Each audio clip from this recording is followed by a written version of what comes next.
Em vários vídeos eu falo sobre o cap da NBA e como ele afeta e influencia as diversas decisões sobre tudo que uma equipe faz para contratar atletas ou executar trocas, mas esse é um conceito que a maioria de nós brasileiros não estamos acostumados e acredite, não é fácil entender como o cap funciona e tudo que pode ser feito com ele. Na verdade, é tão complicado que mesmo nos Estados Unidos a maioria das pessoas que acompanham a liga não sabem explicar direito o que ele é, mas no vídeo de hoje eu vou tentar explicar pelo menos os conceitos básicos e o principal dele, para que vocês possam entender melhor o que os times passam quando criam uma equipe. Eu vou dividir esse vídeo em diversos tópicos e deixar nos comentários o tempo de cada um para que vocês possam achar mais fácil caso se percam em algo ou estejam procurando um assunto específico. Eu também não vou falar muito dos contratos, porque esse é bem dizer um assunto para um vídeo próprio. Agora, sem mais demoras, vamos começar.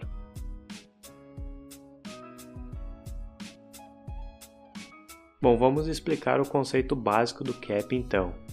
Ele existe para tentar balancear a liga e manter a competitividade nela, o que parece estar funcionando direito, certo?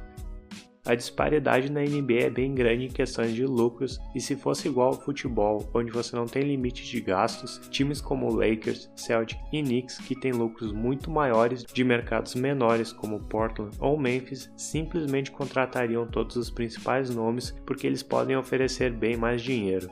Esse limite estabelecido permite que equipes de mercados menores consigam manter a competitividade e mantenham a paridade da liga. Mas então, como que esse limite é estabelecido? Aí entra a CBA. Mas o que é ela? A CBA é o contrato estabelecido entre a NBA e os 30 times negociando com a Associação dos Jogadores.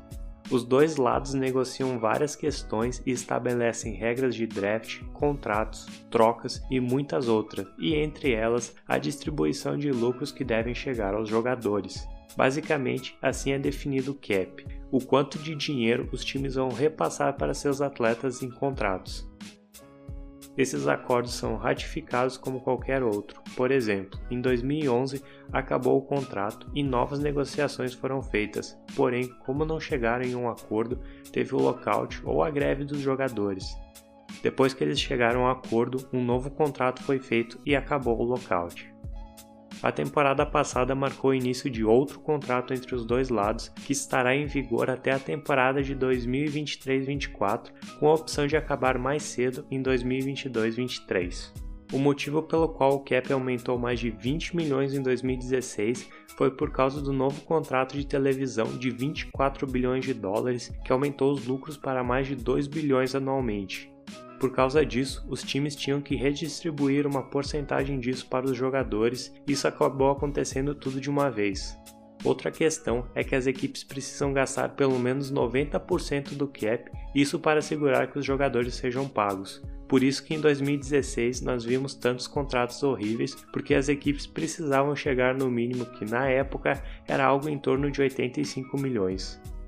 Já sabemos então como o cap é definido através de negociações entre a Associação dos Jogadores e a NBA, mas então, como que os times o ultrapassam? O cap da NBA é conhecido como soft. Basicamente, isso significa que os times podem ultrapassá-lo, porém, quando fazem isso, ocorrem punições dependendo da quantia ultrapassada pela equipe. Na última temporada, o cap projetado pela NBA era de 99 milhões de dólares. Conforme eu falei, o cap da NBA é soft, o que significa que as equipes podem ultrapassá-lo e não existe um limite máximo estabelecido que os times podem gastar, só que quanto mais eles ultrapassarem o valor do cap, maior vão ser as punições para o time. Vamos ver como funciona isso. Digamos que um time já tem 79 milhões comprometidos em salários entrando na agência livre de 2017.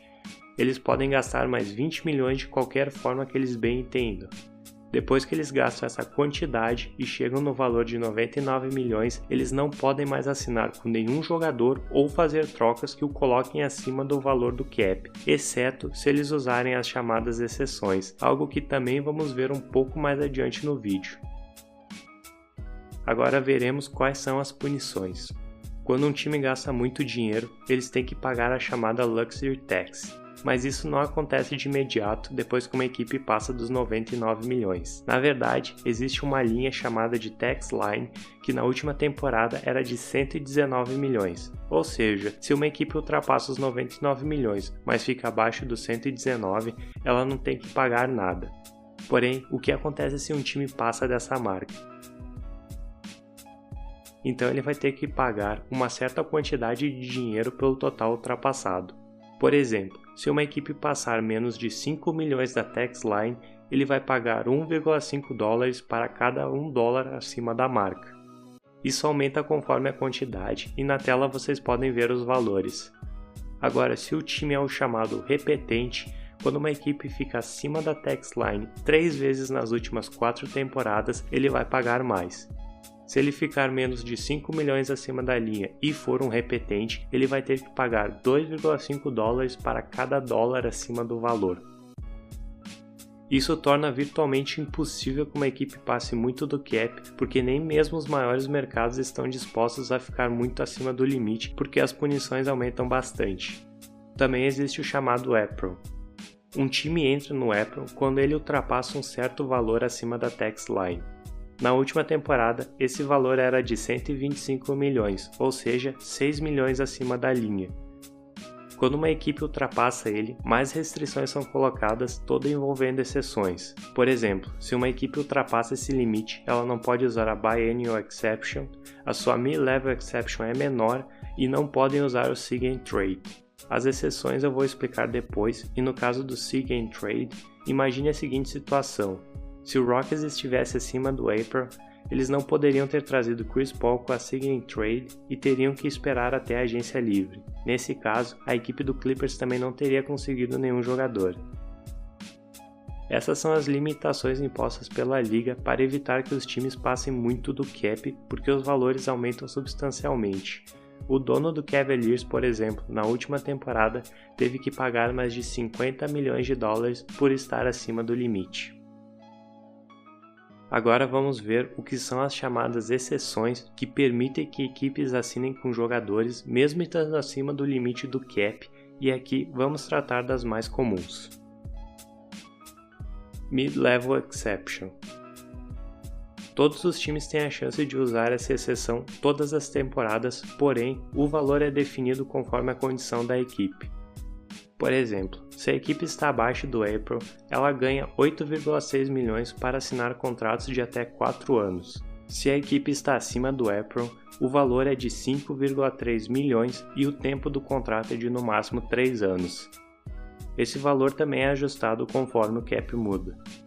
As equipes podem usar esse valor da maneira que elas melhor entenderem. Por exemplo, esses 8,4 milhões podem ser divididos em diversos contratos ou usado em um jogador apenas. O Pelicans usou sua mid-level na última temporada para assinar Rajon Rondo, Darius Miller e Frank Jackson, e ainda sobrou mais 2 milhões se eles quisessem assinar com outro atleta. Toda temporada as equipes podem usá-las, então digamos que um time usou nessa temporada de 2018 para assinar com um atleta por 3 temporadas. Na próxima temporada, eles novamente irão poder utilizá-lo.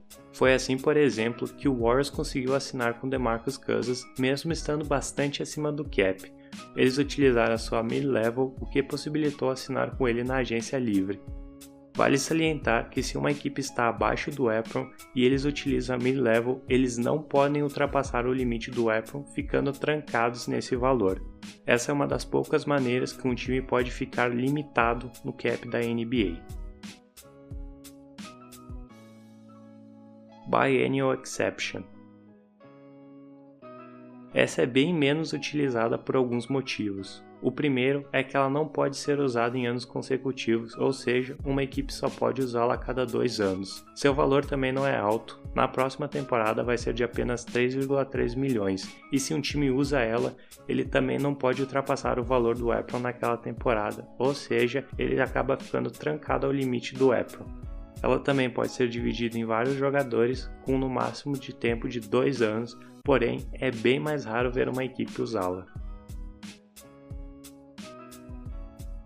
Larry Bird Exception. Essa é uma das mais famosas de todas e basicamente isso permite que uma equipe ultrapasse o limite do cap para reassinar com seu atleta que é um agente livre até um contrato máximo e por um período de até 5 anos. Porém, para que o jogador se qualifique para isso, tal equipe precisa ter seus bird rights. Os bird rights são adquiridos depois que um atleta joga por 3 temporadas seguidas na mesma equipe sem ser dispensado antes do término do contrato ou ir para outro time como agente livre. Não importa como, podem ser 3 contratos de 1 ano ou um contrato de 3 anos. Se o atleta for trocado, seus bird rights são trocados junto com ele. Por exemplo, um atleta tem um contrato de 3 temporadas e jogou 2 temporadas e meia por uma equipe até ser trocada na metade de sua terceira. O time que o recebe também recebe seus bird rights e pode ultrapassar o limite do cap depois que ele completar o último ano de contrato para reassinar com eles. Existe também a Early Bird Exception, onde um jogador só tem que estar há 2 anos em um time. Porém, nesse caso, ele só pode assinar um contrato de no máximo 4 anos, num valor que é no máximo 175% de seu salário na última temporada ou 105% do chamado salário médio, qualquer que for o maior. Digamos assim, se um atleta jogou por 2 temporadas pela mesma equipe, com um contrato de 20 milhões ou 10 milhões por temporada, o máximo que ele poderá assinar será de 17,5 milhões. Por último, existe a No Bird Exception. Esse caso ocorre quando o atleta jogou por apenas uma temporada pela equipe.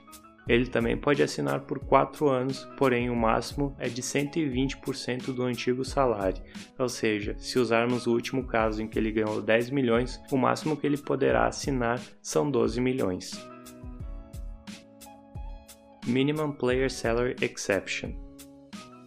Essa exceção garante que um time assine com qualquer agente livre pelo seu salário mínimo, mesmo que o time esteja acima do limite do cap.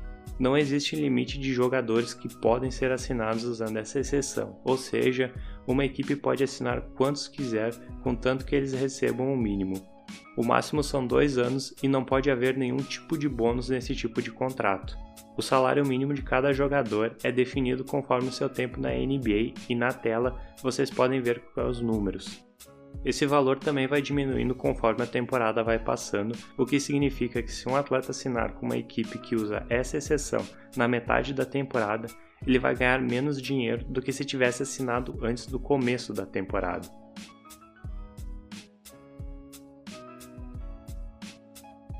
Disabled Players Exception. Essa exceção pode ser usada por uma equipe que está acima do cap no caso de um jogador se machucar e ficar de fora do resto da temporada. Ela pode ser utilizada depois que o time pede ela e um médico determinado pela NBA confirma que o atleta provavelmente não terá condições de jogar até o dia 15 de junho. Se isso for confirmado, a equipe pode assinar com um agente livre, executar uma troca ou pegar um jogador dispensado desde que não passe dos limites estabelecidos pela liga. Nos 2 últimos casos, o jogador tem que estar no último ano de contrato, não receber mais de 50% do salário do atleta machucado que vai ser substituído ou o valor da mid-level de quem está abaixo do April, qualquer que seja menor. No caso de assinar com um agente livre, o valor não pode exceder 50% do salário do atleta que vai ser substituído ou o valor da mid-level abaixo do April.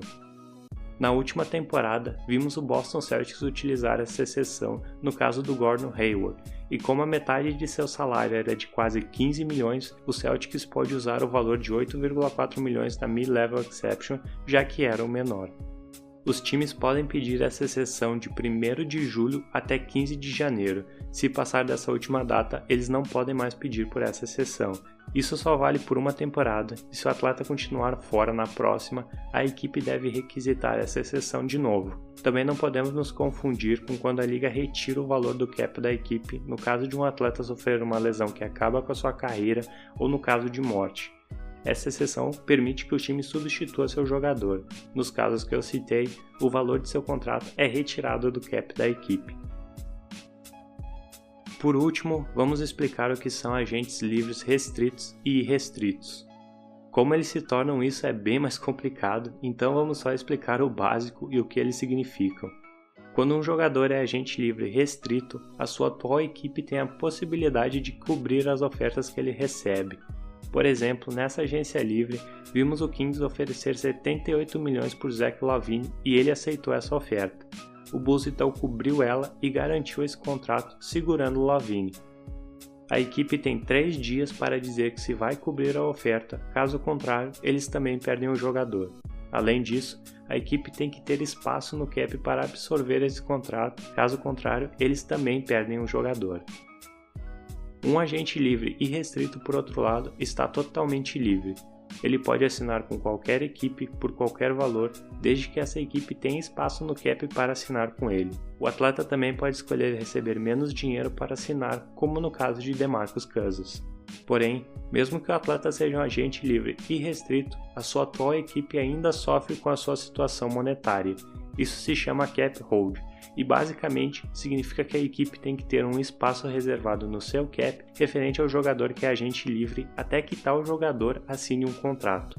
Isso significa que, dependendo da situação, uma equipe não pode assinar com agentes livres porque seu espaço no cap está tomado por um atleta que pode não ficar no time, mas eles têm que esperar ele assinar com alguém para liberar esse espaço. Isso é para manter meio que justo a situação do jogador que é o agente livre e restrito. Espero que esse vídeo ajude vocês a entender pelo menos um pouco melhor como funciona a situação do cap da NBA, porque isso é uma parte crucial do jogo, e acredite, não é fácil. Eu mesmo fiz esse vídeo não só para explicar para vocês, mas para eu também poder compreender melhor como ela funciona ainda mais na agência livre. Eu também vou fazer um vídeo explicando os salários dos jogadores, porque isso também é uma complicação enorme. Novamente, esse assunto não é fácil e pessoas que acompanham a NBA há muito tempo não sabem direito como todas as regras funcionam, porque acredite, são várias com muitas condições diferentes. Então, se eu deixei de falar algo importante ou algo ficou mais explicado, por favor deixe nos comentários, porque novamente, isso não é só para ajudar vocês, mas também para me ajudar. Por enquanto, obrigado e até a próxima.